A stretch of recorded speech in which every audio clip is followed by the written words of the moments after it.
हाय बच्चों, welcome back to CUD बायडा 247। मैं हूँ आयुषी मैम। आप सभी लोगों का वेलकम है एक ब्रांड न्यू सीरीज में, एक ब्रांड न्यू शुरुआत में, एक ब्रांड न्यू साल में और एक ब्रांड न्यू रिजल्ट की तरफ बढ़ने की कोशिश में। वो कहते हैं ना बच्चों की एक अच्छी शुरुआत के लिए कोई भी दिन बुरा नहीं होता। तो दिन अच्छा है या बुरा है वो हमारे हाथ में है, वो हमारे एफर्ट पे है। हमारा टाइम अच्छा है या बुरा है वो हमारे हाथ में है, हमारे एफर्ट पे है। बस फर्क है एक सच्चे एफर्ट का, फर्क है आपकी एक सच्ची कोशिश का, फर्क है कि आपने कितने दिल से एक गोल को ठाना है और उसको कंप्लीट करने के लिए आप लोग लगने वाले हैं, right. So I think important है शुरुआत करना। जो रही कहानी वो रही कहानी, अब बारी है कहानी को आगे लेके जाने की और चीज़ों को शुरू करने की। सो मेरे साथ सभी लोग यहाँ पे कर लेंगे ज्वाइन सेशन को, कर लेंगे लाइक और शेयर, और चैट सेक्शन में आने चाहिए मेरे अपने प्यारे येलो हार्ट्स और fire emojis. And I would like to see कि यार आप लोग तैयार हैं यहाँ पर इस शुरुआत का एक हिस्सा बनने के लिए, अपने रिजल्ट की तरफ एक पॉजिटिव डायरेक्शन में कदम बढ़ाने के लिए, एक एक कोशिश करने के लिए कम से कम कि यार ठीक है, जो भी अभी तक रहा है, जो भी हमारी जर्नी रही है वो रही है। लेकिन अब बारी है कि मैम हमारे पास एक ब्लैंक स्लेट है, right. We have a blank slate. ये साल में आप जो इस स्लेट पे लिखते हो वो आपका डेस्टिनी बनता है, वो आपका रिजल्ट बनता है। सो ये स्लेट हम हर एक उस चीज से भरने वाले हैं जो हमें रिजल्ट की तरफ लेके जाएगी, और उसी की शुरुआत करेंगे इस सीरीज के साथ। And I want everybody to be very excited, very ready, because ये बहुत बहुत इंपॉर्टेंट सीरीज रहने वाली है। मैं पूरी तरीके से आपकी कोशिश करने वाली हूँ कि हर एक टाइप का क्वेश्चन आप लोगों को इस सीरीज में मैं करवा दूं, चाहे आप कहीं से भी आए हो, आपको पूरा का पूरा बेनिफिट इस सीरीज में मिल रहा होगा, राइट। सो कौन कौन तैयार है मेरे साथ? Quickly in the chat section. I want your energies, I want your love, I want your support and I want your reflection of that effort. वो जुनून, वो जज्बा, क्या वो हमारे साथ है कि मैम इस बार तो करके ही रहेंगे, इस बार तो रिजल्ट लाके ही रहेंगे और सब कुछ करने वाले हैं। ये नया साल औरों के लिए, लेकिन हमारे लिए बहुत इंपॉर्टेंट है क्योंकि ये साल डिसाइड करेगा मेरा करियर, मेरा डायरेक्शन, मेरा कॉलेज और मेरा कोर्स क्या रहता है, right. So I think everybody is ready. अब मैं सीरीज में क्या करने वाली हूँ, बहुत ही ध्यान से आप लोग मेरी बात सुनिएगा, उसके बाद हम शुरू करेंगे किस तरीके से हम आगे बढ़ने वाले हैं। तो जैसे कि सीरीज का नाम है 360 डिग्री, राइट। साइंस के स्टूडेंट हो तो आपको पता है 360 डिग्री का मतलब है कि यार कंप्लीट कवरेज करना है मुझे हर एक टॉपिक का, हर एक टाइप ऑफ क्वेश्चंस का, राइट। सो 360 डिग्री सीरीज में क्या रहने वाला है, हम लोग 360 डिग्री कवरेज करेंगे। 300 प्लस टॉप एमसीक्यूज रहने वाले हैं जो कि CUET पैटर्न के ऊपर बेस्ड रहने वाले हैं, राइट। पहले हमने सोचा था कि हम मिक्सचर करेंगे, लेकिन अभी मैंने थोड़ा सा प्लान में चेंजेस करे हैं। प्लान में चेंजेस मैंने ये करे हैं कि यार हमारी केमिस्ट्री में 3 सेक्शन है, राइट। फिजिकल है, ऑर्गेनिक है, इनऑर्गेनिक है। तो पहले मैंने मतलब जो डायरेक्शंस था वो ये था कि हम मिक्सचर करेंगे, बट आई थिंक मिक्सचर से बेटर है मैं इसको 3 हिस्सों में डिवाइड करने वाली हूँ, that is physical chemistry, organic chemistry और इनऑर्गेनिक केमिस्ट्री, राइट। मैं उम्मीद कर रही हूँ कि मैक्सिमम बच्चे मंजिल सीरीज देख चुके हैं और देख कर आए हैं। जिन लोगों ने नहीं देखा है तो प्लीज ऑल्टरनेट डेज पर मंजिल सीरीज आप लोग कंप्लीट करिएगा। जो पेड बैच के स्टूडेंट्स हैं उनका काफी हद तक सिलेबस हो चुका है, बाकी आप लोग मेरे साथ पढ़ ही रहे हैं, बट प्रैक्टिस के पर्सपेक्टिव से यहाँ पर हम लोग कनेक्ट करेंगे। एक बार सभी लोग सेशन को एक बार जल्दी से लाइक जरूर कर दें जो भी यहाँ पे मेरे साथ जुड़ चुका है, राइट। सो मैं हमारा जो मकसद है वो ये है कि हम लोग जो ये सीरीज है इसको 3 सेक्शंस में डिवाइड करेंगे। तो हमारे पास 300 क्वेश्चन है। हर सेशन में हम लोग 20 से 25 क्वेश्चन को कवर करने का कोशिश करेंगे। बात यहाँ क्वांटिटी की नहीं होगी, बात यहाँ पे क्वालिटी की होगी। हर एक सवाल आपको एक ऐसा कंसेप्ट सिखा रहा होगा जो आपके पेपर में आने की प्रोबेबिलिटी रखता है। मेरे को यहाँ पे आपको 100 ऐसे क्वेश्चन नहीं करवाने जो आप कहीं भी ढूंढ सकते हो। मेरे को यहाँ पे 100 ऐसे क्वेश्चन करवाने हैं जो आपको कहीं नहीं मिलेंगे, लेकिन जो पेपर में आने के चांसेस रखते हैं, जो पेपर का कम से कम तुमको एक कंसेप्ट ऐसा सिखा के जाएंगे जो कि आपको +5 वहां पे दिलवा रहा होगा, right. So my focus is on quality over here. Let me be very specific. मेरा कोई टारगेट नहीं है कि मैं तुमको 50 क्वेश्चन एक दिन में करवा दूं। मैं अगर 10 करवाऊं, 15 करवाऊं, 20 करवाऊं, बट वो ऐसा होगा कि आप लोग हर क्वेश्चन से कंसेप्ट को यहाँ पर लेकर जा रहे होंगे। क्लियर है भाई? तो आज क्योंकि ये सीरीज मतलब fortunately unfortunately Monday was new year, तो मंडे को क्लास नहीं हुई, बट यस हमारी क्लासेस का शेड्यूल वही रहेगा, मंडे वेडनेसडे फ्राइडे।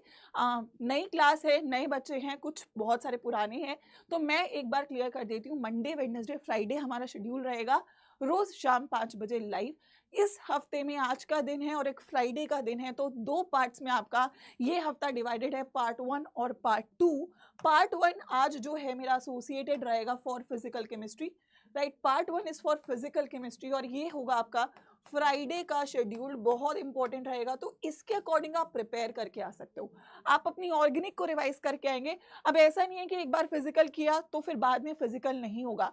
हर फिजिकल के सेशन के पार्ट में, अगले फिजिकल के पार्ट में आपको ज्यादा नंबर लाने का कोशिश करना है, ज्यादा क्वेश्चन सही करने का कोशिश करना है, राइट। तो आपका खुद से भी चैलेंज होगा, खुद से भी रिवीजन होगा, तो आप लोग एक पॉजिटिव डायरेक्शन में मूव ऑन कर रहे होंगे। क्लियर है? सभी लोगों को क्लियर है इंस्ट्रक्शंस एवरीबॉडी? क्या किसी को इंस्ट्रक्शन में कोई डाउट, शेड्यूल में कोई डाउट, पार्ट में कोई doubt? So this week is for physical and organic chemistry. अगला हफ्ता में इनऑर्गेनिक केमिस्ट्री से स्टार्ट करेंगे और फिर से फिजिकल में जाएंगे, फिर ऑर्गेनिक में, फिर इनऑर्गेनिक में, तो पार्ट वाइज करेंगे और हर पार्ट के लिए आप पहले से ही प्रिपेयर होकर आएंगे, क्योंकि ऑल्टरनेट डेज क्लास है, तो एक दिन आपको बीच में मिल रहा है प्रिपरेशन और रिवीजन के लिए। ऑल राइट एवरीवन, बात क्लियर? कोई दिक्कत? एकदम दिमाग में बैठ चुकी है? यस और नो मैम? यार सेशन को तुमने एकदम शेयर वेयर नहीं करा यार, ऐसे कैसे, इतनी कंजूसी कैसे यार? नए साल पे जोश नया होना चाहिए ना, राइट। चलिए तो शुरू करें। Everybody set? I think set है। तो आज की कहानी है पार्ट 1 फॉर फिजिकल केमिस्ट्री। अब फिजिकल केमिस्ट्री की बात करें तो मैम 5 चैप्टर्स, राइट, 5 चैप्टर्स। अच्छा, इंपॉर्टेंट कौन सा है जरा वो भी देख लेते हैं। 5 चैप्टर्स हैं। पहला सॉलिड स्टेट है, जो कि आपका CUET में आ रहा है, CBSE में नहीं आ रहा है। फिर सॉल्यूशंस है, फिर मैम इलेक्ट्रोकेमिस्ट्री है, फिर मैम आपका काइनेटिक्स है, और फिर मैम मेरा सरफेस है। अच्छा यार देखो, 2022 और 23 में बता देती हूँ मैं, पहले 22 का बताती हूँ। 2022 में ये ज़्यादा था, 2022 में ये ज़्यादा था, ठीक है। मतलब ज़्यादातर मैं अगर बोलूँ तो 2022 में ये 2 चैप्टर ज़्यादा थे। 2023 की अगर मैं बात करूँ तो ये था, ठीक है।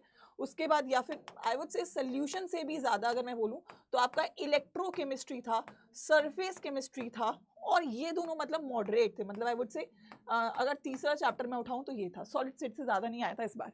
तो आपको समझ में आ रहा है कि थोड़ा सा जो पैटर्न है वो बदल रहा है ना। 22 में आपका फोकस इन पे था, 23 पे आपका फोकस इस पे और इस पे था, मतलब नीचे वाले सेक्शन पे।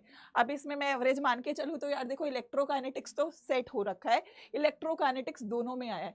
सरफेस यार एक नया चैप्टर है जो 2023 में बहुत ज़्यादा पूछा गया, केस बेस्ड क्वेश्चन यहाँ से बने, तो यार हमारे को फोकस करना है कि यार इसको भी हम लेके चलें। तो मैं पांचों के साथ इक्वल आपको टाइम देने वाली हूँ, लेकिन न्यूमेरिकल पर्सपेक्टिव से सॉल्यूशन और काइनेटिक्स, न्यूमेरिकल्स इन दोनों से ही आए हैं और किसी से नहीं आए हैं, तो न्यूमेरिकल से आपको डरना नहीं है। क्लियर है? तो दिमाग में की पिक्चर क्लियर करके रखनी है कि यार कौन कौन से चैप्टर हैं, किस किस पे ध्यान देना है। शुरुआत करते हैं यहाँ पे। इस बार मैं सॉल्यूशन से स्टार्ट करूँ या सॉलिड स्टेट से, क्या चाहते हो? कौन से चैप्टर से शुरू किया जाए? Everybody in the chat section, क्या चाहते हैं आप लोग? पहला चैप्टर कौन सा उठाया जाए? चलो कॉमन उठाते हैं, ठीक है। कॉमन चैप्टर उठाते हैं हम लोग यहाँ पर सॉल्यूशंस को, ठीक है। क्योंकि यार ये CUET और 12th दोनों ही बच्चे पढ़ते हैं, तो शुरुआत करते हैं सॉल्यूशंस के साथ। लेट्स सी कितने बच्चों का सॉल्यूशंस अच्छा है, कितने बच्चों ने रिवाइज करा है, कितने बच्चों को चैप्टर क्लियर है। ठीक है, शुरू करें। तैयार हैं आप लोग पूरे जोश के साथ? PDF कम्युनिटी पर आ जाएगी, तो PDF लेने के लिए कम्युनिटी का हिस्सा डेफिनेटली बने। एक पोल कर लिया जाए। Let's have a poll everyone. I need your energy. भाई थ्रू आउट एनर्जी रखनी है, क्योंकि अब सवाल है आपके प्रैक्टिस का। थ्योरी का काम हुआ है हमारा समाप्त। सॉलिड स्टेट और solutions, come on, which one? आपकी मर्जी चलाते हैं। लेट मी सी, जो बच्चे बोलेंगे वो होगा। आइए, let's have an answer in the poll session. Okay, तैयार तैयार तैयार तैयार तैयार तैयार? कौन कौन तैयार? तो सारे आज मैं मिक्सचर करवाऊंगी। अच्छा, मैं कस्टमाइज भी करने वाली हूँ इसको, ठीक है। आज मैं फिजिकल में सारे चैप्टर्स को टाइम देने वाली हूँ। अगले फिजिकल के सेशन में आपको जिस चैप्टर में ज्यादा सवाल चाहिए, कमेंट सेक्शन में आप डालोगे, उसके सवाल ज्यादा लेकर आऊंगी। जिसमें आपको लगता है कि स्ट्रॉन्ग है मैम, तो उसके कम डालेंगे। सो आई थिंक सोल्यूशन का वेटेज ज्यादा दिख रहा है। सोल्यूशन की यहाँ पे मुझे वोटिंग ज्यादा लग रही है, जनता ज्यादा है, मेजोरिटी विंस हो रहा है 72% के साथ। तो सोल्यूशन से शुरू करते हैं। तैयार? चलिए, तो सोल्यूशन से स्टार्ट करते हैं। चलो मैं एक छोटा सा आपको सोल्यूशन शुरू करने से पहले ठीक है, सोल्यूशन शुरू करने से पहले मैं कुछ रिमाइंडर्स देती हूँ आपको, ठीक है यार, कि आपको सीयूटी के पर्सपेक्टिव से क्या इंपॉर्टेंट है, ठीक है, क्योंकि ऑलरेडी आप लोगों ने पढ़ रखा है, so let's have some reminders, ठीक है। सबसे पहली बात, बोर्ड वाले बच्चे भी बिल्कुल कर सकते हैं बेटा, एमसीक्यू आपके भी आने वाले हैं, ठीक है, तो एमसीक्यू दुनिया में सबका भला करते हैं, चाहे कोई भी पेपर हो, तो एमसीक्यूज आर इंपॉर्टेंट, ठीक है। बहुत ज्यादा ध्यान रखना है मेरे को कॉलिगेटिव प्रॉपर्टी के ऊपर, यहां से सवाल बहुत सारे पेपर में आएंगे, जो भी आपके न्यूमेरिकल्स हैं वो यहीं से आएंगे, ठीक है, क्लियर है। दूसरा इंपॉर्टेंट आपका वेंट हॉफ फैक्टर, मतलब मेन तो यही है जिस पे आपको ध्यान रखना है, ओके। कितने बच्चों को फॉर्मुलेस क्लियर है? आई एम एक्सपेक्टिंग हर बच्चा फॉर्मूला पढ़ के आया, मतलब ठीक है, आप मैम नए हो तो क्या कहते हैं, मतलब हम नए हैं तो हमने हो सकता है ना पढ़ाओ, बट क्या आप फॉर्मुलेस पढ़ के आए हैं? हेनरीज लॉ का फॉर्मूला, रॉल्स लॉ का formula, elevation in boiling point, depression in freezing point, relative lowering vapour pressure और ऑस्मोटिक प्रेशर, क्या फॉर्मूले क्लियर है? बोर्ड्स वाले बच्चे बिल्कुल कर सकते हैं, फलक डेफिनेटली हेल्प करने वाला है, सही है, सही है। चलो पहले क्वेश्चन देखेंगे और फिर कंसेप्ट देखेंगे और फिर फॉर्मूला देखेंगे। I would suggest one thing which is very important, इस चैप्टर का आप फॉर्मूला चार्ट जरूर बना लें, इसका तो फॉर्मूला चार्ट मैं दे भी चुकी हूँ, राइट। एक 15 मिनट का वीडियो दिया था मैंने आपको, वो भी कंप्लीट करना है, वो भी एक मेरे पास टास्क है आप लोगों का कंप्लीट करना। फॉर्मूला चार्ट इसके कंप्लीट होना चाहिए, क्योंकि अगर आपको न्यूमेरिकल्स नहीं आते हैं तो सबसे बड़ी दिक्कत है फॉर्मूलाज, तो फॉर्मूला आना जरूरी है। वॉइस क्लियर है सभी लोगों को? राइट, चलिए तो शुरू करते हैं पहले सवाल के साथ। तो सवाल है वेंट ऑफ फैक्टर का। Concept number 1 is went of factor, very very very important. I think went of factor, इतने आप सवाल ट्राई करेंगे, इतने मैं कंसेप्ट डाल रही हूँ, जिन बच्चों को क्वेश्चन आता है सॉल्व करिए और आंसर डालिए। वेंट ऑफ फैक्टर का सबसे सिंपल फॉर्मूला क्या है? अगर मैम सबसे सिंपल फॉर्मूले की बात करो, went of factor is a factor जो कि आपके बताता है degree of dissociation, right. It is telling me degree of dissociation. Dissociate कौन करता है? देखिए यहाँ पे हम बात कर रहे हैं किसकी, हमारे पास सॉल्यूशंस होते हैं, right. Solid in liquid, liquid in liquid, solid in liquid. तो हम अगर सॉलिड इन लिक्विड सॉल्यूशन की बात कर रहे हैं तो ये सॉलिड आपका दो टाइप से हो सकता है, या तो इलेक्ट्रोलाइट होगा ma'am. What is an electrolyte? Ma'am जो टूट जाए, ठीक है, हिंदी में लिखती हूँ, या तो टूट जाए या तो जुड़ जाए, है ना। और नॉन इलेक्ट्रोलाइट जो ना टूटे ना जुड़े, जो जैसा है वैसा ही रहे। इसका जो स्टैंड है वो काफी हद तक क्लियर है। तो इलेक्ट्रोलाइट कितना टूटा या कितना जुड़ा ये बताता है वेंट ऑफ फैक्टर। इसका सिंपल फॉर्मूला आपको याद रखना है, क्या? I is equals to number of ions after dissociation slash association. अभी निकलवाने वाली हूं, एक बार फॉर्मूला लिख लीजिए सभी लोग। And number of ions before dissociation slash association. पहली बात तो आपको फॉर्मूला आना चाहिए, ठीक है। तो ये यही बता रहा है आपको कि यार सॉलिड जो है वो टूटा तो कितने हिस्से में टूटा और जुड़ा तो कितने हिस्सों में जुड़ा, पहले टूटा बाद में टूटा, कैसे टूटा और कितना टूटा, इसकी बात यहाँ पे हम लोग कर रहे होंगे, ठीक है बच्चों, क्लियर है। Solid state is, it's not बच्चे solid state, it's your solution chapter, solution chapter का सवाल है। तो अगर हम इस क्वेश्चन को सॉल्व करें मैम, चलिए अगर मैम आप इस क्वेश्चन को सॉल्व कर रही हैं तो let me just start with the question. ये आपको नोट्स में मिल जाएगा, ठीक है।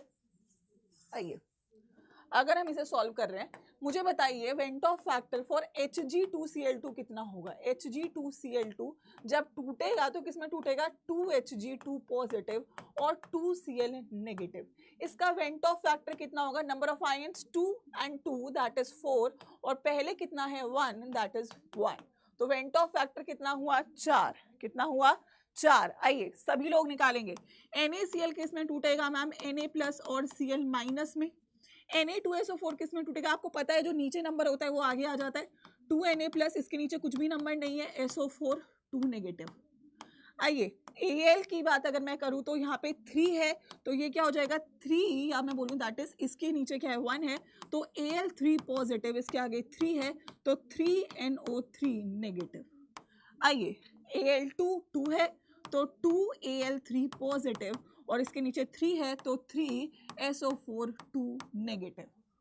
क्लियर है? आइए total number of ions everybody, कितने आयंस है ma'am? 1 plus 1 2, 2 plus 1 3, 3 plus 1 4, 3 plus 2 5, कितने बच्चों का आंसर सही था मैम? वेंट ऑफ फैक्टर आएगा 2/1, 3/1, 4/1, 5/1। वेंट ऑफ फैक्टर चाहिए 4 मैम। 4 का बराबर किसके है? ऑप्शन नंबर सी के। I want answers in the chat section. कितने बच्चों ने ऑप्शन नंबर सी मार्क किया था? Quickly +5 in the chat section. यार डी वाले बच्चे, अरे यार शिट मैम, शिट मैम, गलती से हो जाता है यार, गलती से ही तो मिस्टेक होती है ना। वो गाना है गलती से मिस्टेक वाला, जो गाना है ना, वही हो जाता है तुम लोगों के साथ। कितने बच्चों ने डी आंसर मार्क किया था भाई? कितने बच्चे थे डी वाले? कितने बच्चों ने सही मार्क किया? एक बार सही वाले बच्चे फायर इमोजी डालेंगे, और जिन बच्चों ने गलत किया है वो एक सैड इमोजी डालेंगे। कितने बच्चों ने सही करा है? कितने बच्चों ने सही करा है? कितने बच्चों ने गलत करा है? एक बार चैट सेक्शन के अंदर। यार बहुत इंपॉर्टेंट है बात को समझना, क्योंकि अगर आप छोटी छोटी गलतियां करोगे, हर क्वेश्चन से आपको सीख के जाना है। अगर इसके बाद वेंट ऑफ फैक्टर का कोई भी सवाल आता है, आपका गलत नहीं होना चाहिए, क्योंकि आपको जल्दबाजी में क्वेश्चन को सॉल्व नहीं करना है। क्लियर है सभी लोगों को? I hope it's clear to everybody. सभी लोग एक बार सेशन को लाइक करते हुए, मजा आ रहा है तो आगे बढ़ते हैं। अब न्यूमेरिकल्स की तरफ बढ़ते हैं, ठीक है? चलिए अब न्यूमेरिकल्स की तरफ बढ़ते हैं, क्योंकि उनसे तो सबसे ज्यादा डर लगता है। देखो मैं लाइफ में जो भी बच्चे मेरे साथ बैचेस में भी पढ़ते हैं, मैं उनको एक ही बात बोलती हूँ, जो चीज तुमको डराती है उसको तुमको डराना है। तुमको न्यूमेरिकल्स डराते हैं तो न्यूमेरिकल्स को तुमको डराना है। अगर फॉर्मूला आता है तो न्यूमेरिकल्स कर पा रहे होगे। चलो शुरू करते हैं अगले सवाल को। आई होप ये क्लियर है, सभी का कंसेप्ट क्लियर है तो एक बार थम्स अप डाल देना चैट सेक्शन के अंदर। क्लियर है? फायर इमोजी और सैड इमोजी दोनों है तो मैं क्या समझू? आंसर ही नहीं दिया क्या? चलो आओ अगला सवाल देखते हैं। ओके है, क्लियर है? तो मैं बोलूंगी वेंट ऑफ का फॉर्मूला क्लियर होगा सबका, है ना? वेंट ऑफ का फॉर्मूला सभी का क्लियर होगा। ओके ग्रेट, चलो आओ आओ आओ आओ आगे बढ़ते हैं। अगला सवाल है छोटा सा न्यूमेरिकल बट बहुत सिंपल, तो डरना नहीं है, ट्राई करना है। मैं आपको क्वेश्चन लिखवाती हूँ, ठीक है? असर्शन रीजन सब होगा बच्चे, अभी तो सीरीज शुरू हुई है, हर किस्म का सवाल होगा, टेंशन नहीं लेने का। आइए सवाल अगर दिख रहा है, पहले मुझे जल्दी से चैट सेक्शन में बताओ कौन से फॉर्मूले से सॉल्व होगा। कौन सा फॉर्मूला लगता है तुमको? मोलर एलिवेशन कांस्टेंट दिया है, बॉइलिंग पॉइंट आपसे पूछा है NaCl सॉल्यूशन का, जिसकी मोलैलिटी भी दी हुई है। तो बॉइलिंग पॉइंट पूछ रहा है तो एलिवेशन इन बॉइलिंग पॉइंट का सवाल है। किसका? एलिवेशन इन बॉइलिंग पॉइंट का सवाल है। सभी लोगों को क्लियर है? यस और नो मैम? बिल्कुल क्लियर है। आओ फॉर्मूला कितने बच्चों को आता है? फॉर्मूला सबसे पहले फॉर्मूला लिखेंगे हम लोग। What is the formula for molar elevation? That is delta TB is equals to IKBM। ठीक है, यही फॉर्मूला होता है। Elevation in boiling point is equals to van't of factor into KB into molality. इसको भी खोल के लिखते हैं। एलिवेशन बॉइलिंग पॉइंट इंक्रीज हुआ तो ज्यादा हुआ। पहले कितना था? इतना था। प्योर का इतना इंक्रीज हुआ। कितना इंक्रीज हुआ? इतना इंक्रीज हुआ। Went of factor KB। Molality क्या होता है? Given mass of solute upon molecular mass of solute into molecular mass of your solvent upon में 1000। अच्छा ये दे रखा है पेपर में। अच्छा दे क्या क्या रखा है देखिए, मोलैलिटी दे रखी है 0.51, ठीक है? बॉइलिंग पॉइंट बताना है आपको, ठीक है? नहीं, ये आपका मोलर एलिवेशन कांस्टेंट, तो आपको KB दे रखा है कितना? 0.51, ठीक है? मोलैलिटी दे रखी है 0.1। अच्छा वेंट ऑफ फैक्टर बता सकते हो क्या मेरे को? What is the Vent of factor everybody? What is the Vent of factor? Everyone in the chat section. Vent of factor है NaCl का, Na प्लस में और Cl माइनस में टूटेगा तो Vent of factor कितना आएगा? 2 आ जाएगा मैम। कितना आ जाएगा? 2 आ जाएगा। क्या हम लोग डेल्टा TB, मेरे को जल्दी से डेल्टा TB का वैल्यू चाहिए। डेल्टा TB का वैल्यू क्या होगा ma'am? Vent of factor into KB into molality। everyone, I need your answers in the chat section। चलिए जवाब आना चाहिए सभी लोगों का। कितना आ रहा है डेल्टा TB का value? Everybody I want an answer. अभी बारी है आप लोगों को सीखने की, और मैं चाहती हूँ हर बच्चा यहाँ पे अपना 100% दे रहा हो। तो 0.1 आ रहा है। कितने बच्चों का आ रहा है? 0.1। एवरीबॉडी डेल्टा TB कितना है? 0.1 डिग्री सेल्सियस। क्या ये आंसर होगा? नहीं मैम, आंसर तो नहीं है, ये आंसर तो नहीं है। आइए आगे निकलते हैं थोड़ा सा। ओके चलिए, अगर मैम डेल्टा TB 0.1 है, डेल्टा TB क्या होता है? TB minus T0B equals to 0.1। अच्छा पानी का बॉइलिंग पॉइंट तो सबको ही पता होता है, 100 डिग्री सेल्सियस होता है। पानी तो बाल के देखा है ना सबने। पानी का बॉइलिंग पॉइंट 100 डिग्री सेल्सियस।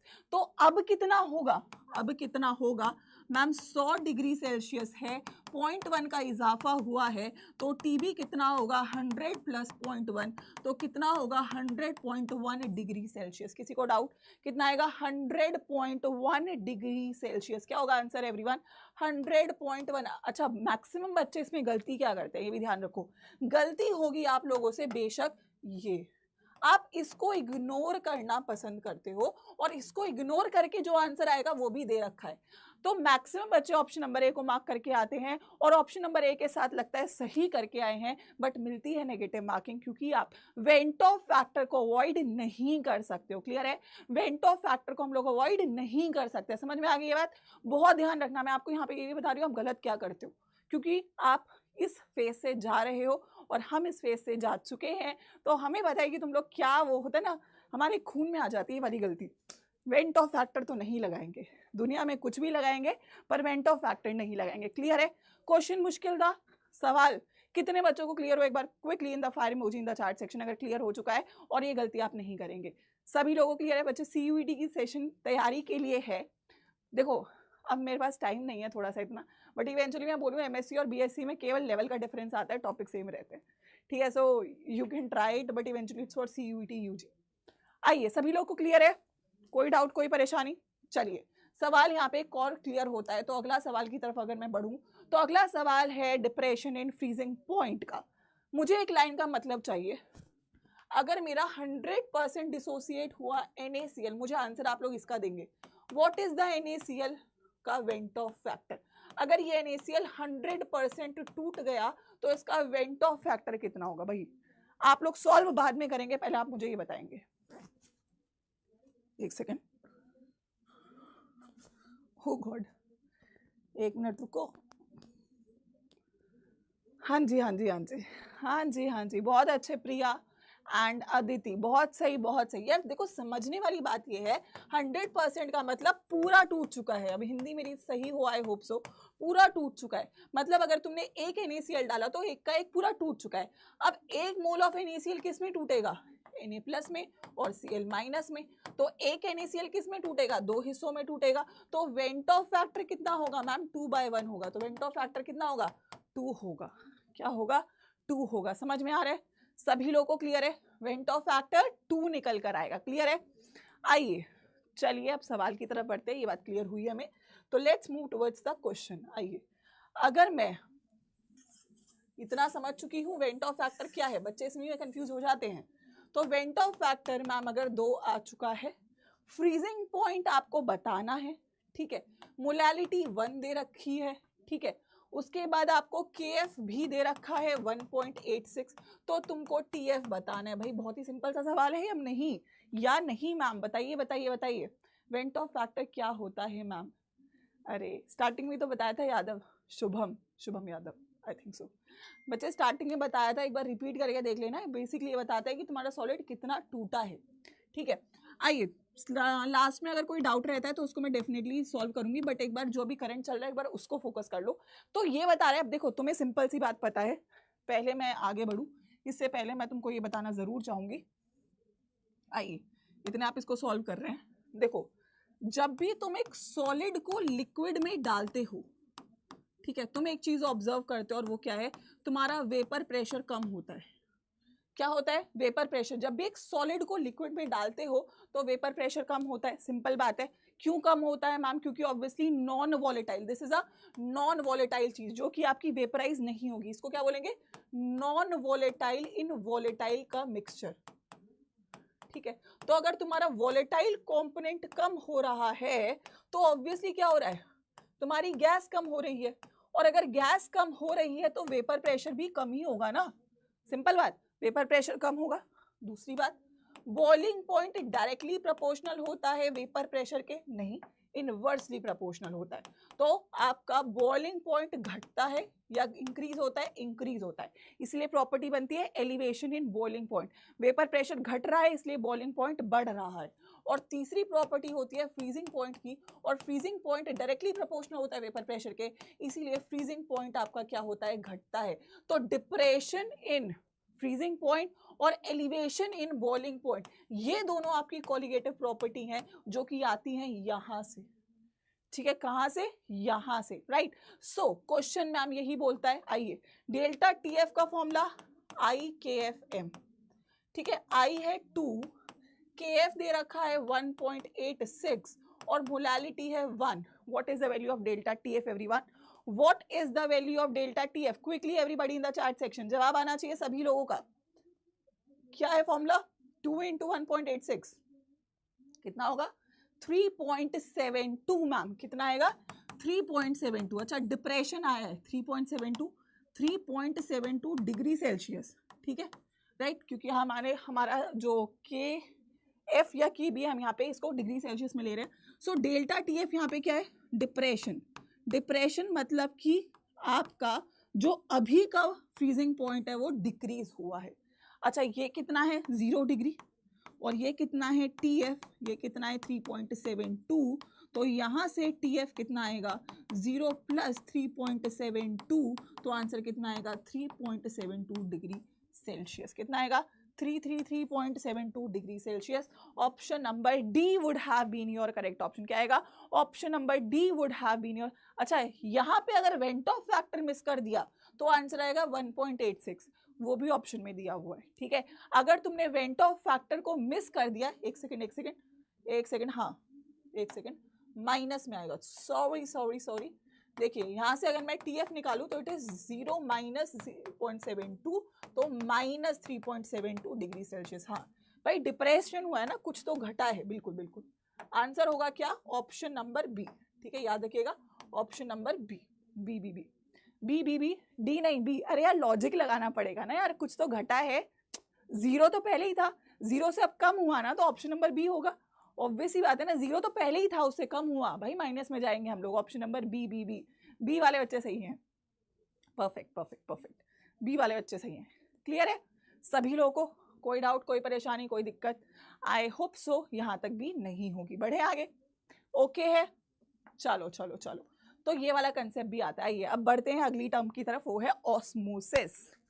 कितने बच्चों को ऑस्मोसिस पता है, राहुल बहुत अच्छे। ऑस्मोसिस क्या होता है भाई, ऑस्मोसिस, अरे आपको मैं बताऊं तो अगर आप बहुत ज़्यादा देर तक अपने हाथ को एक ठंडे पानी में डाल के रखोगे तो आपकी हाथ की जो स्किन है वो क्या करेगी, श्रिंक कर जाएगी, आपकी बॉडी के अंदर का फ्लूइड बाहर निकल जाएगा, उसको ऑस्मोसिस बोलेंगे। स्किन क्या हुई, एक सेमी परमिएबल मेम्ब्रेन हुई, राइट। सो जब आप दो सोल्यूशन को सेपरेट आउट करते हो एक बीच में सेमी परमिएबल मेम्ब्रेन के साथ, तो सॉल्वेंट मूव करने लगता है इधर से उधर, और उसी मूवमेंट को क्या बोलते हैं, ऑस्मोसिस। बट यहाँ पर हमें याद रखना है मूवमेंट कहाँ से कहाँ हो रही होती है। आइए मूवमेंट कहाँ से कहाँ हो रही होती है, तो अगर मैम मेरे पास एक सोल्यूशन है, ठीक है, जिसको मैंने यहाँ पे सेमी परमिएबल मेम्ब्रेन लगा देते हैं यहाँ पे हम, राइट, और यहाँ पर मेरे पास है सॉल्वेंट और यहाँ पे मेरे पास है सोल्यूशन, ठीक है, यहाँ पे मेरे पास है सोल्यूशन।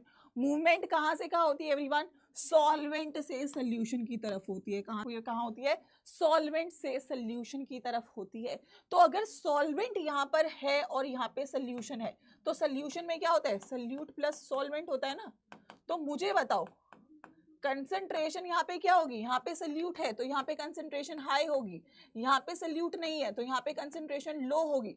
तो मूवमेंट कहाँ से कहाँ हो रही है एवरीवन, मूवमेंट कहाँ से कहाँ हो रही है, लोअर कंसंट्रेशन से higher concentration of solution, of solute but not of solvent. अगर सॉल्वेंट की कंसंट्रेशन निकालते हो तो सॉल्वेंट की इधर हाई है क्योंकि यहाँ सॉल्वेंट ज्यादा है और वहां पे सॉल्वेंट की कम है। तो अगर मेंशन नहीं करा गया तो हम ऑटोमेटिकली सोल्यूशन की कंसंट्रेशन की बात करते हैं, और सोल्यूशन की यहाँ पे कंसंट्रेशन लो है और यहाँ पे क्या है, हाई है। तो it moves from a lower concentration to higher. अच्छा याद रखना सॉल्वेंट ही मूव करता है, सोल्यूट मूव नहीं करता, क्योंकि वो तो सॉलिड है ना बच्चे, सॉलिड थोड़ा ना मूव करेगा, लिक्विड मूव करेगा। तो सॉल्वेंट मॉलिक्यूल्स की movement from lower concentration to your higher concentration. कितने बच्चों को क्लियर है, option number B everybody in the chat section, एक बार थम्स अप डाल दीजिए ऑप्शन नंबर बी के लिए सभी लोग। आइए अगला सवाल, चलिए आखिरी सवाल इस चैप्टर के रिवीजन का, मोस्ट इंपॉर्टेंट कंसेप्ट की एक आपको ना होता है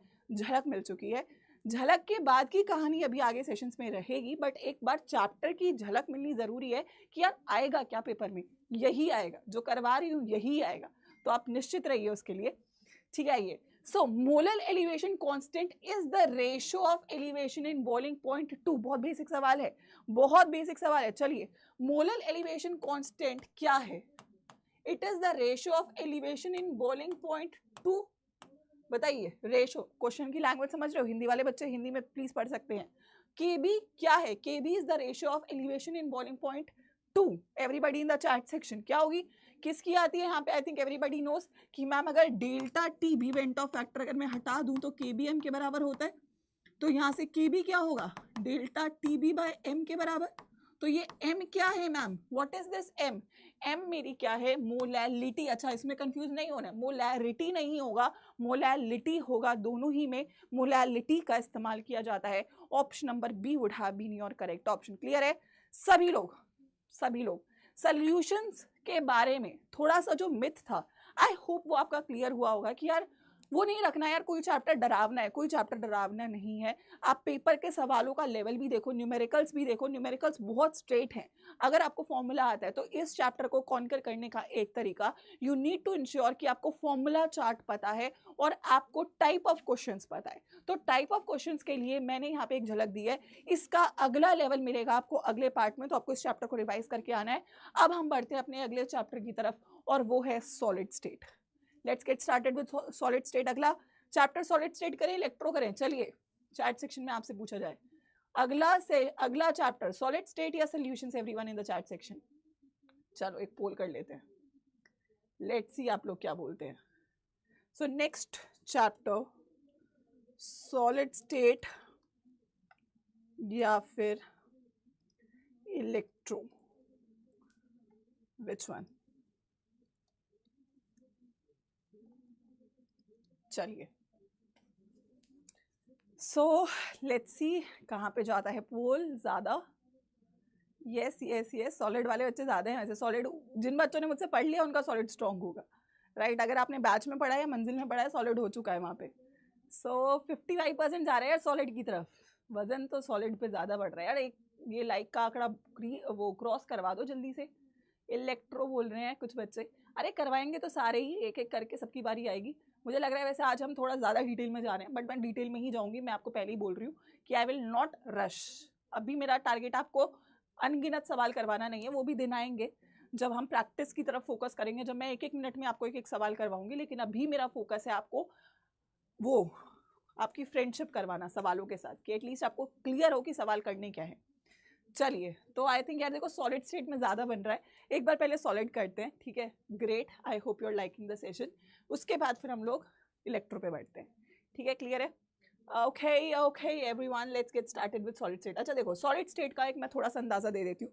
सॉलिड स्टेट में सवाल कहाँ से आएंगे? सो रिमाइंडर्स फॉर सॉलिड स्टेट, इस रिमाइंडर पे ध्यान रख के अगले सेशन में तैयारी करके आएंगे आप लोग, ठीक है? सबसे पहला ध्यान रखना है आपको किस चीज़ के ऊपर? यूनिट सेल्स के ऊपर, ठीक है? आपके पास यूनिट सेल प्रिमिटिव है, बीसीसी है, ठीक है, एफसीसी है, और आपके पास क्या है? एचसीपी है।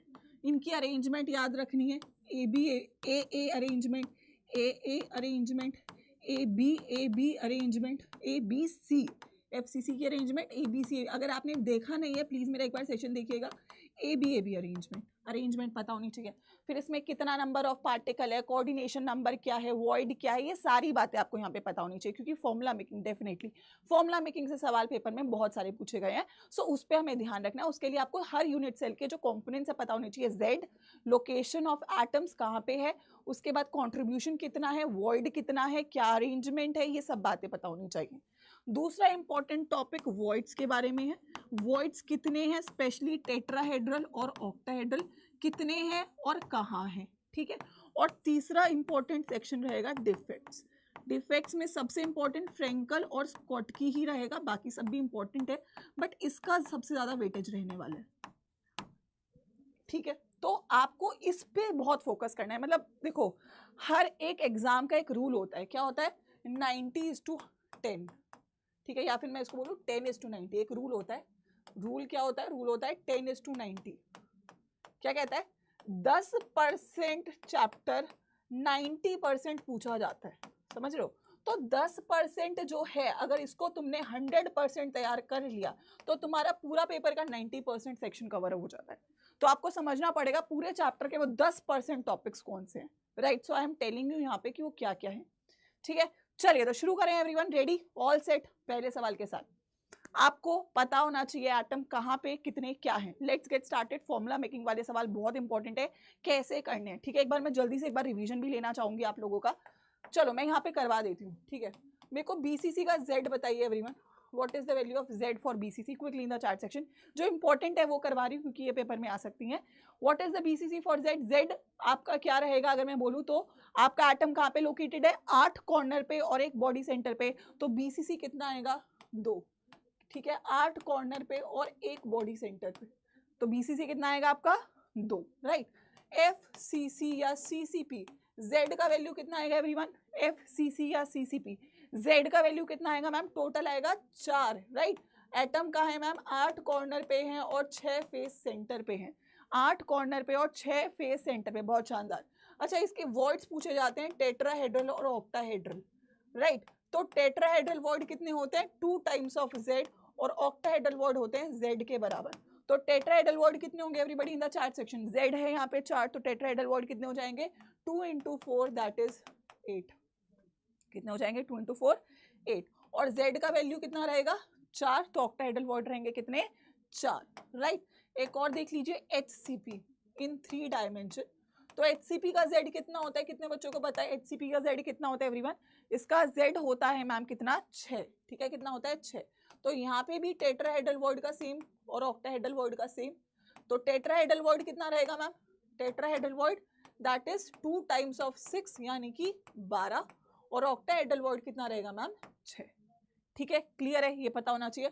अच्छा एटम कहाँ कहाँ पे हो सकता है, कहाँ कहाँ पे हो सकता है, लैटिस पॉइंट कॉर्नर पे हो सकता है मैम, ठीक है मैम। फेस सेंटर पे हो सकता है, ठीक है मैम। उसके बाद बॉडी सेंटर पे हो सकता है, ठीक है। उसके बाद मैम एज सेंटर पे हो सकता है, ठीक है। या फिर वो आपके टेट्राहेड्रल या ऑक्टाहेड्रल वर्ड में हो सकता है, ठीक है, राइट। तो अगर कॉर्नर पे है तो कॉर्नर पे एक एटम का कितना कॉन्ट्रीब्यूशन होता है एवरीवन, तो कॉर्नर पे कॉन्ट्रीब्यूशन कितना होता है, 8 कॉर्नर्स हैं और कॉन्ट्रीब्यूशन 1/8 का होता है। फेस सेंटर, आपके कमरे में कितने फेसेस है, आपके कमरे में कितने फेसेस है, 4 दीवारें, एक ऊपर का एक नीचे का, तो कितने हुए, 6। तो फेस सेंटर होंगे 6 और एक दीवार 2 कमरों को डिवाइड करती है, तो कॉन्ट्रीब्यूशन 1/2 का, ठीक है। बॉडी सेंटर, एक कमरे का सेंटर एक ही होगा और ये पूरा का पूरा सेंटर कमरे के अंदर है, तो बॉडी सेंटर पे एटम कितना होगा, 1, और इसका कॉन्ट्रीब्यूशन पूरा का पूरा 1। एज, कितने एजेस है आपके कमरे के अंदर, 4 जमीन पे, 4 छत पे और 4 दीवारों पे, तो कितने होंगे यहाँ पे, 12, कॉन्ट्रीब्यूशन 1/4 का, ठीक है। एक एज 4 कमरों में डिवाइडेड है, एक एज 4 कमरों में डिवाइडेड है, और बाकी टेट्राहेड्रल ऑक्टाहेड्रल वर्ड तो आपको पता ही है, ठीक है। ये क्यों लिखवाया है, क्योंकि जब फॉर्मूला मेकिंग करेंगे तो आपको ये बातें पता होनी चाहिए, अदरवाइज आप नहीं कर पा रहे होगे, ठीक है। शुरू करें, आइए पहले सवाल के साथ। वेरी फर्स्ट क्वेश्चन, एक कंपाउंड P और Q एलिमेंट से बनता है, ठीक है। Q CCP बना रहा है और P टेट्राहेड्रल वर्ड पे, जल्दी से बताइए। अगर Q CCP बनाता है तो CCP का मतलब FCC बनाता है, और एक FCC बनाने वाले एलिमेंट में कितने एटम होते हैं एवरीवन, FCC बनाने वाले एलिमेंट में कितने टोटल नंबर ऑफ एटम्स होते हैं, quickly everybody in the chat section, कितने होते हैं, कम ऑन, कितने होते हैं मैम। Z क्या होता है, 4, तो Q कितना है मेरे पास, 4, कितना है, 4, एवरीबॉडी क्लियर है, Q कितना है मेरे पास, 4। P मेरा बना रहा है टेट्राहेड्रल वॉइड्स, और टेट्राहेड्रल वॉइड्स होते हैं मैम 2 टाइम्स ऑफ Z, और Z है मैम मेरा 4, तो कितने हुए एटम, 8। क्या ये समझ में आया, कितने हुए एटम, 8, क्लियर है। तो क्या बनेगा मैम फॉर्मूला, तो फॉर्मूला बनेगा मैम मेरा P मेरे पास कितना है, 8, और Q मेरे पास कितना है, 4, ठीक है। या फिर मैं P को पहले लिख देती हूँ क्योंकि हर जगह P पहले लिखा है। तो P मैम मेरे पास है 8 और Q है मेरे पास 4, इसको आप डिवाइड करेंगे तो क्या बनेगा, P2Q, क्योंकि 4 2 जा 8, तो आंसर क्या बनेगा, P2Q। फॉर्मूला क्या बनेगा, ऑप्शन नंबर C बनेगा, क्या बनेगा, option number C would be my correct formula, clear है। C is going to be my correct formula over here. Everybody clear, simple सवाल, अगर आपको ये पता है तो आप क्वेश्चंस को कर पा रहे होगे, आइए आगे बढ़ते हैं अगले क्वेश्चन की तरफ। Let's move towards the next question. अगला क्वेश्चन एक और सेम ही टाइप का क्वेश्चन है। एक कंपाउंड ए और बी से बनता है, ठीक है। This crystallises in cubic structure जब ए आपका कॉर्नर पर है और बी आपका बॉडी सेंटर पे, ठीक है। ये अगर ए मेरा कॉर्नर पे है, बताइए कितने कॉर्नर्स होते हैं everybody in the chart section? अभी अभी बताया था। एक रूम के अंदर कितने कॉर्नर्स है everybody in the chart section? कमरे में कितने कॉर्नर्स है? 4 ऊपर कॉर्नर, 4 जमीन के नीचे कॉर्नर, तो कितने कॉर्नर हुए? 8। कंट्रीब्यूशन बताया था 1/8, तो टोटल एटम कितना हुआ कॉर्नर पे? 1। कितना हुआ? 1। बी कहाँ पे है मैम? बॉडी सेंटर पे। बताइए बॉडी सेंटर में कितना एटम होता है एवरीवन? बॉडी सेंटर में कितना एटम होता है? एक ही तो एटम है भाई, एक ही कमरे की एक ही बॉडी है, और एक कमरे की बॉडी का एक ही सेंटर है। मेरी बॉडी का एक सेंटर, आपकी बॉडी का एक सेंटर। सेंटर तो कमरे के अंदर ही होगा और पूरा का पूरा अंदर होगा, तो 1 होगा, और पूरा का पूरा अंदर होगा तो कॉन्ट्रीब्यूशन होगा 1। What will be the formula everyone? I think everybody knows A1 B1, या फिर आप इसको AB बोल सकते हैं। तो फॉर्मूला क्या आएगा? AB आएगा मैम। आंसर क्या होगा? ऑप्शन नंबर ए। क्लियर है? क्या होगा ऑप्शन नंबर ए? कितने बच्चों को क्लियर है? Everybody in the chart section, क्या सभी लोगों को क्लियर है? किसी को कोई डाउट, कोई परेशानी? ऑप्शन नंबर ए क्लियर है? कोई डाउट, कोई परेशानी? ये वाले सवाल पेपर में बिल्कुल आने वाले हैं, तो उनको आपको बहुत सारी प्रैक्टिस करनी है। ये बहुत सिंपल सवाल बता चुकी हूँ। आई नीड योर आंसर, ठीक है। मुझे बताओ ये अरेंजमेंट में कौन सी यूनिट सेल बनती है? If Z is the number of atom in unit cell, अगर Z मेरा यूनिट सेल में कितने नंबर ऑफ एटम्स है वो बता रहा है, और मेरी यूनिट सेल की अगर अरेंजमेंट ABC है, मुझे बताना है ABC अरेंजमेंट किस में आती है एवरीवन। प्लीज अगर आपने मेरे साथ सॉलिड स्टेट पढ़ा है तो आपको ये बहुत अच्छे से पता होगा, मैंने एक एक आपको एक्सप्लेन करी हुई है। ABC अरेंजमेंट किस में आती है everyone? That is only one unit cell, not HCP बच्चे, इट्स FCC। FCC में 3 लेयर्स बनती है, FCC या CCP, राइट। सो उसमें पूछा है कितने टेट्राहेड्रल वर्ड होते हैं, तो आई थिंक वैसे भी तुमको पता है। टेट्राहेड्रल वर्ड का मैंने आपको फॉर्मूला लिखवाया है, कितने नंबर होते हैं? It's always twice the number of Z ma'am. क्या है? Always twice the number of Z। Answer क्या होगा मैम? ऑप्शन नंबर बी होगा। क्लियर है? क्या होगा आंसर? ऑप्शन नंबर बी होगा। क्लियर है? Option number B would be your correct option. Okay okay okay everyone, किसी को कोई डाउट, परेशानी? आई डोंट थिंक सो होगी। आइए आगे बढ़ते हैं अगले सवाल की तरफ। ओके और ध्यान से पढ़िए। अब ये वाला भी एक बहुत ट्रिकी सा क्वेश्चन है, but arrangement, again I am telling you, arrangement पे फोकस करो, फॉर्मूला मेकिंग पे फोकस करो, और उसके बाद वर्ड्स पे फोकस करो, ठीक है। अगर AB क्लोज पैकिंग और ABC क्लोज पैकिंग है, तो इनका आपको ये बताना है यूनिट सेल कौन सी है। AB का क्या होगा और ABC का क्या होगा, दोनों ही मैंने आपको लिखवाए हैं। जब आप चैप्टर शुरू करते हो तो मैं आपको बताती हूँ अरेंजमेंट 2 टाइप से बन सकती है, AA टाइप और AB टाइप। AA टाइप में मैंने बोला प्रिमिटिव बनता है, और AB टाइप में एक हेक्सागन जैसा कुछ बनता है। तो I think you need your answer. और फिर ABC तो हम नया पढ़ते हैं, तो AB क्या होगा? AB is hexagonal close packing. याद है आप सभी लोगों को? आई होप आपको पता है what do you mean by AB। मतलब अगर एक लेयर ये है तो दूसरी लेयर इसके गैप में बन रही है, फिर ये फर्स्ट लेयर अगेन गैप में बन रही है, ठीक है, फिर ये इसके अगेन गैप में बन रही है। तो ये A लेयर है, ये B लेयर है, ये A लेयर है, ये B लेयर है, तो ये ऐसे अगर बनता जा रहा है तो ये AB बन रहा है। यहाँ पर क्या बनता है? यहाँ पे मैम हेक्सागन बन रहा है, ठीक है। तो इसीलिए क्या बोलते हैं इसको? HCP। इसीलिए इसको क्या बोलते हैं? HCP। तो यहाँ पे क्या बनेगी? AB क्या है? HCP। और ये क्या होती है? CCP या फिर FCC। दोनों में से कोई भी नाम आप दे सकते हो। तो आंसर क्या होगा? HCP ma'am, hexagonal close packing और cubic close packing. Option number A. क्या हो जाएगा? ऑप्शन नंबर ए। क्लियर है बच्चों? हर बच्चे को सवाल क्लियर है? Everybody in the chart section. मैंने सॉलिड स्टेट का बहुत ही क्रिस्प क्वेश्चंस यहाँ पे रखे हैं। अगर आपने पूरा चैप्टर पढ़ा है तो आपको समझ में आ रहा होगा कि समरी से सवाल आएगा। आपको ऐसा कोई सवाल नहीं आएगा कि यार यूनिट सेल बता दो, यूनिट सेल में क्या Z है, क्या टेट्राहेड्रल वॉइड है, या क्या होता है, ऐसा नहीं आएगा। वो सब कंबाइन करके आएगा, सारे फैक्ट्स, सारे कंसेप्ट को कंबाइन करके सवाल बनेगा। तो आपको उस पर ध्यान रखना है, राइट। चलिए आखिरी सवाल सॉलिड स्टेट का। आइए, डिफेक्ट, ओहो सवाल कहाँ गया हमारा? एक सेकेंड, ये रहा। इसका नंबर बदल देते हैं, क्वेश्चन नंबर 10, ठीक है। As a result of Schottky defect, देखिए 2 डिफेक्ट्स बहुत इंपॉर्टेंट है ना, फ्रेंकल और स्कॉट की।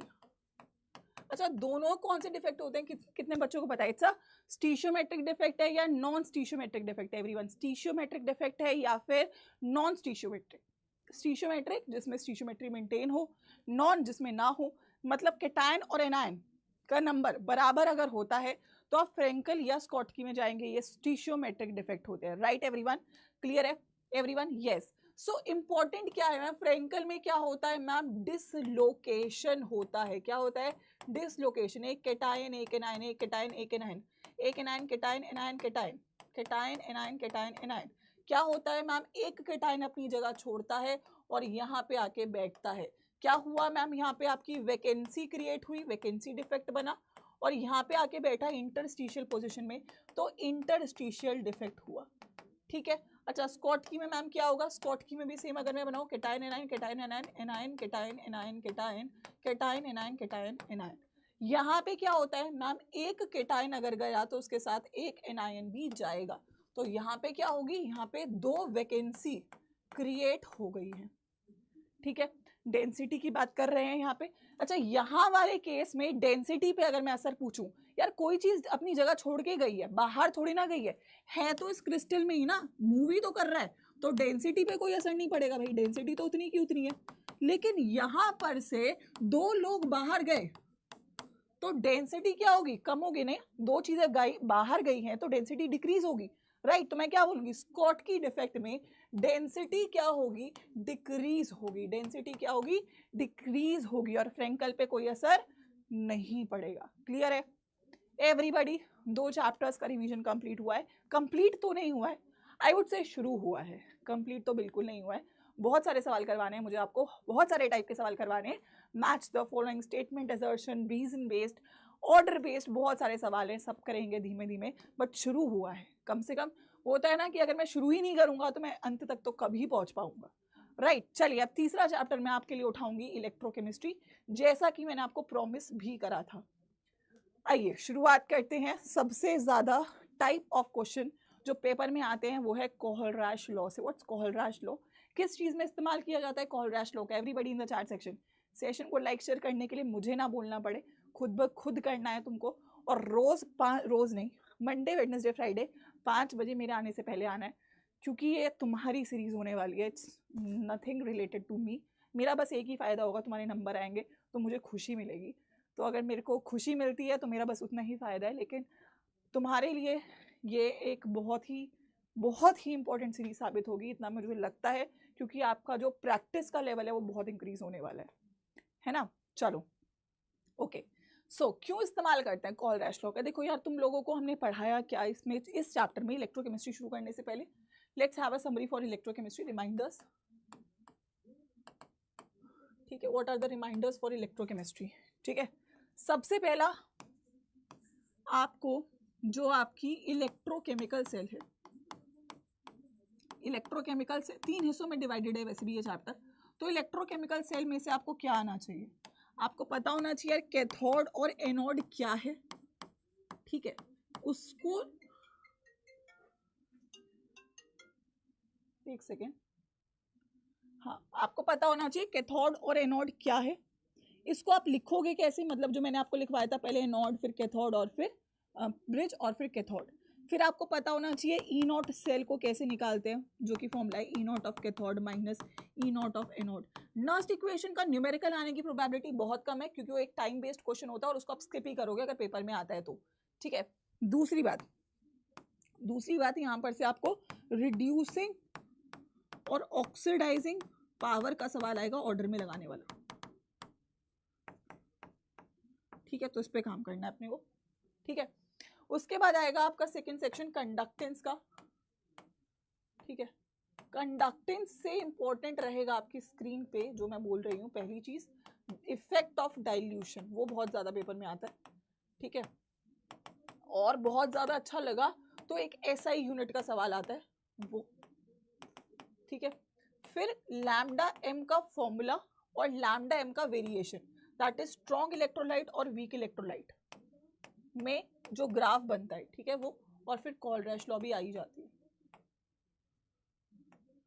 ठीक है, इलेक्ट्रोलाइसिस वाले में जो सेक्शन है आपका इलेक्ट्रोलाइटिक सेल में, ठीक है। इलेक्ट्रोलाइटिक सेल में इंपॉर्टेंट सबसे पहले रहेगा आपका फर्स्ट लॉ ऑफ फैराडे पे न्यूमेरिकल, और दूसरा प्रोडक्ट ऑफ इलेक्ट्रोलाइसिस जो मैंने आपको बहुत अच्छे से करवाए हैं। सेल्स पे से सवाल नहीं आता है तो उसको आप स्किप कर सकते हो या उसका बस एग्जाम्पल देख सकते हो। सो दिस इज समथिंग जो आपको रिवाइज करनी है फॉर दिस चैप्टर, ठीक है। क्लियर है? ओके ओके ओके, सभी लोगों को क्लियर है? चलो बढ़े आगे। तो कॉलरेश लॉ, अब कॉलरेश लॉ का इस्तेमाल करा जाता है मोलर कंडक्टिविटी निकालने के लिए, specifically for your weak electrolyte, ठीक है। अब याद रखना जब भी आपको निकालना है, फॉर एग्जांपल देखो तुमको NaNO3 का निकालना है, ठीक है, और तुम्हारे को 3 इलेक्ट्रोलाइट्स दिए हैं, एक तो AgNO3 दिया है, एक AgCl दिया है और एक NaCl दिया है। तो जो कॉमन है उनको ऐड करना है, Na और NO3 को ऐड करना पड़ेगा, ठीक है। मतलब इसको और इसको ऐड करना पड़ेगा, मतलब तुमको NaCl और AgNO3 को ऐड करना पड़ेगा, क्योंकि तभी तो तुमको क्या मिलेगा, Na plus Cl minus Ag plus NO3 minus, ठीक है। तो यहाँ से तुमको ये दोनों चाहिए। अब तुम्हें इसको कैंसिल आउट करना है तो बचे हुए को माइनस करेंगे, AgCl माइनस करेंगे, तो माइनस Ag प्लस और माइनस Cl माइनस। तो NaCl का वैल्यू कितना दे रखा है एवरीबॉडी? NaCl का वैल्यू दिया है आपको दैट इज 110.3, ठीक है। उसके बाद AgCl का AgNO3 का वैल्यू दिया है 116.5 और NaCl का वैल्यू और AgCl का वैल्यू दिया है आपको 121.6। बता दो। चलो आंसर आना चाहिए चार्ट सेक्शन के अंदर। सभी लोगों का आंसर कितना आ रहा है everybody? That is you need to add the two, that is आपको 110 और 116 को 110.3 और 116.5 को ऐड करना है और इसमें से 121.6 को माइनस करना है, तो it's 105.2 approximately, option number B. तो हमेशा याद रखना कॉमन आयंस को ऐड करो पहले तो, ठीक है, और जो एक्स्ट्रा आयंस है उसको माइनस करो, ठीक है। कॉमन आयंस को ऐड करो और एक्स्ट्रा आयंस को माइनस कर दो, ठीक है। क्लियर है? चलिए आइए अगला सवाल देखते हैं। ओके, बहुत सिंपल सवाल। सो ई नॉट बताना है। देखो ई नॉट का फॉर्मूला मैंने तुमको बहुत बार बताया है। ई नॉट ऑफ सेल हमेशा याद रखना है क्या है, E nought of cathode minus E nought of anode, ठीक है। अब तुमको यहाँ पे ये सेल दिख रही है, मुझे बताओ यहाँ पर कैथोड क्या है everybody? What is the cathode in this cell? आपको 2 इलेक्ट्रोड्स दिख रहे हैं, एक जिंक का इलेक्ट्रोड है और एक हाइड्रोजन इलेक्ट्रोड है। सो मैंने आपको याद करवाया मैम ABC, पहले एनोड फिर कैथोड। तो कैथोड कहाँ पे लगा है? पीछे लगा है। कैथोड क्या है? हाइड्रोजन है, और एनोड क्या है? जिंक है, राइट। हाइड्रोजन जो इलेक्ट्रोड होता है उसका ई नॉट कितना होता है everyone? What is the E naught of hydrogen electrode? I think everybody knows. ये रेफरेंस इलेक्ट्रोड होता है, और रेफरेंस इलेक्ट्रोड का जो E naught होता है वो कितना होता है? 0 होता है। आप सभी लोगों को पता है कितना होता है? 0 होता है, राइट। सो कैथोड में क्या है मैम? कैथोड में मैम हाइड्रोजन है और उसका 0 है, ठीक है। और E naught of your zinc कितना दे रखा है everyone? E naught of zinc कितना दे रखा है मैम? माइनस बीच में रहेगा, -0.76। कितना सिंपल सवाल था। What is the E naught cell? Simply आपको किसी बच्चे को अगर यही नहीं पता कि हाइड्रोजन सेल का 0 होता है तो निकाल ही नहीं पाते, राइट। सो सिंपली क्या होगा? 0 प्लस 0.76, तो आंसर क्या बनेगा? Plus 0.76, option number B. Simple सवाल। सो व्हाट इज इंपॉर्टेंट इस क्वेश्चन से क्या सीखा? Representation of cell. पहले मैम एनोड आता है, फिर मैम कैथोड आता है। फॉर्मूला क्या होगा? इसका रिडक्शन पोटेंशियल माइनस इसका रिडक्शन पोटेंशियल। अगर यहाँ पे हाइड्रोजन का इलेक्ट्रोड है तो उसका 0 रहता है, और फिर एनोड को आप डायरेक्टली वहां पे डाल देंगे। सो ऑब्वियसली वो पॉजिटिव हो जाना, तो ऑप्शन नंबर बी होना था। कितने बच्चों ने सही करा? Quickly everybody in the chat section. Clear है सभी लोगों को? क्लियर है? यस और no in the chat section. I hope clear है सभी लोगों को। आइए आगे बढ़ते हैं। ओके, प्रोडक्ट ऑफ इलेक्ट्रोलाइसिस, बहुत इंपॉर्टेंट कंसेप्ट। मैंने प्रोडक्ट ऑफ इलेक्ट्रोलाइसिस में तुमको बहुत सारी बातें बता रखी हैं, बट एक बार मैं फिर से बता रही हूँ। पहले तो मुझे बताओ कैथोड पे कौन जाएगा, कैटायन या एनायन? कैथोड पे कौन जाएगा, कैटायन या anion? Everybody in the chat section, cathode पे कौन जाएगा? याद करवाया था C for cathode, C for cation. तो कैथोड पे कौन जाएगा? कैटायन, क्योंकि कैथोड पे क्या होता है? रिडक्शन होता है। क्या होता है? रिडक्शन होता है। C for cathode, C for cation, cation पे रिडक्शन। A फॉर एनोड और A फॉर एनायन, और इसका क्या होता है? ऑक्सीडेशन, ठीक है। ठीक है, क्या होता है? ऑक्सीडेशन। ओके यहाँ पे केटायन, अब केटायन में याद रखने के लिए मैंने आपको ये बोला था कि हाइड्रोजन के ऊपर केवल 4 रहते हैं। कौन कौन रहता है?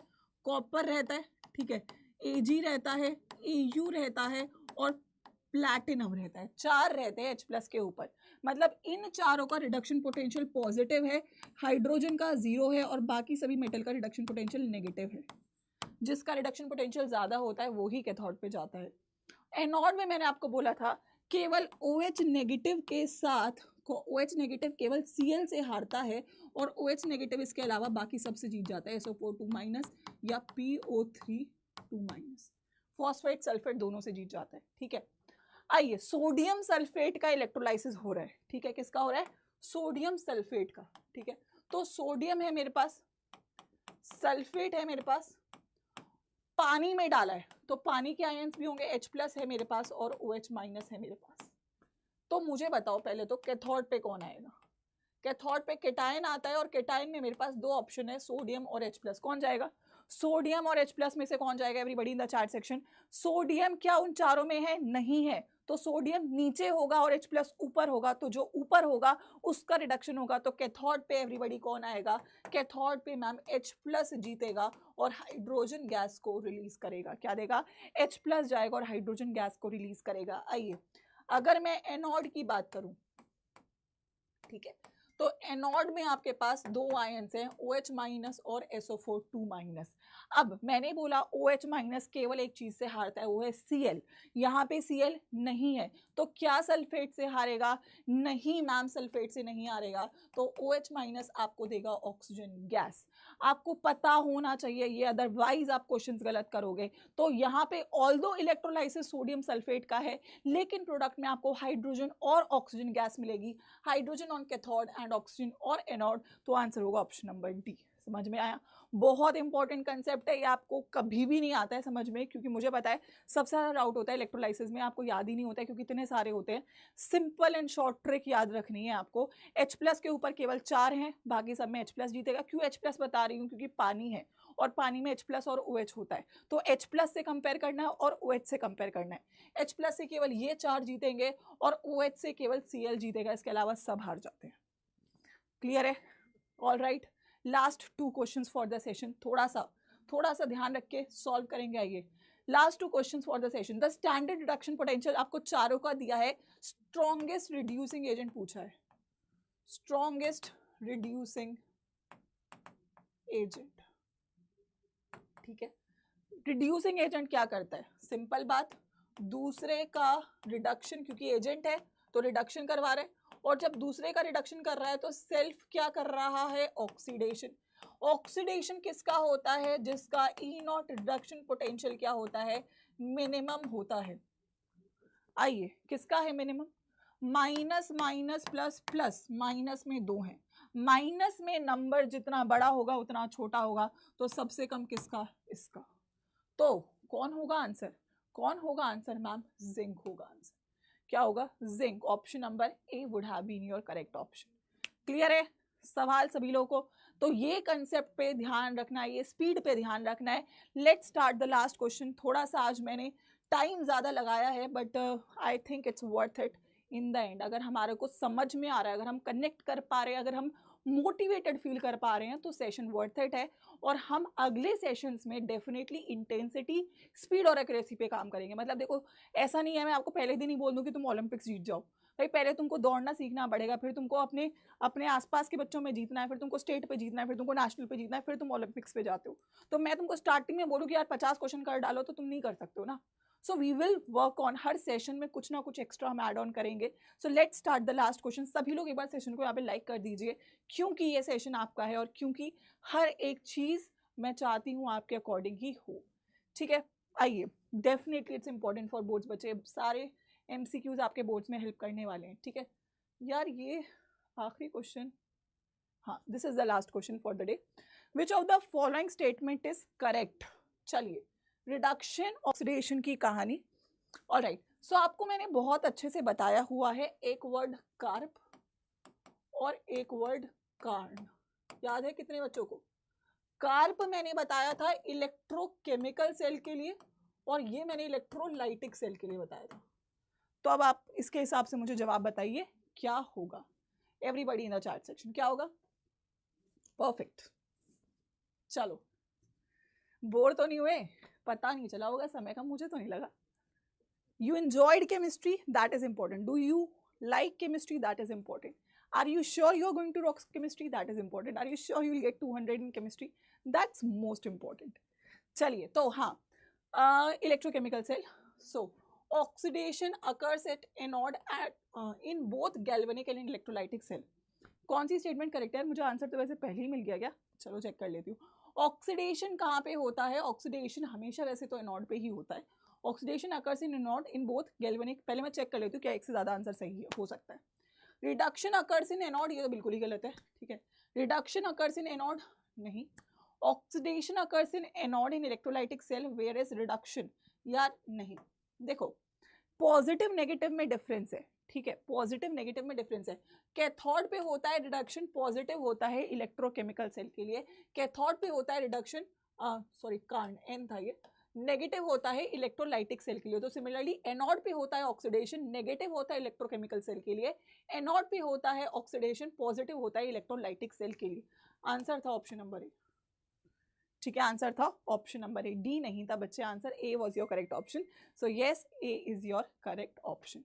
सो आई होप सभी लोगों ने क्वेश्चन को सॉल्व कर लिया है, क्लियर हो चुका है आप लोगों का।